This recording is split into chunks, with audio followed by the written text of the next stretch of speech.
Olá, sou o Dr. José Morche, cardiologista, responsável pela telemedicina Morche. A ausculta pulmonar é um componente essencial do exame físico, especialmente para o diagnóstico de doenças que afetam as vias aéreas e outros sistemas, como o coração. Ela auxilia na identificação de condições como insuficiência cardíaca, asma e pneumonia, correlacionando os sons pulmonares com o histórico do paciente. Mesmo que exames complementares sejam necessários, a ausculta orienta a solicitação adequada de exames. É útil tanto em emergências quanto no monitoramento de tratamentos. A técnica é realizada com o estetoscópio.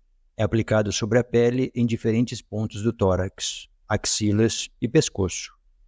O paciente respira profundamente para permitir a escuta dos sons pulmonares. Os sons fisiológicos incluem o som traqueal, brônquico, broncovesicular e murmúrio vesicular, cada um com características distintas. Ruídos adventícios, como sibilos, roncos e crepitações, indicam possíveis anormalidades. Para garantir a eficácia da ausculta, é necessário um ambiente tranquilo e a colaboração do paciente.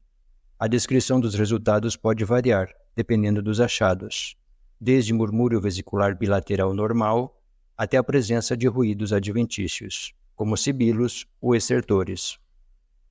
Além disso, a telemedicina Morche na pneumologia permite a teleconsulta e o telediagnóstico na interpretação de espirometrias, facilitando o diagnóstico e acompanhamento de doenças respiratórias, com suporte de laudos online em plataformas digitais.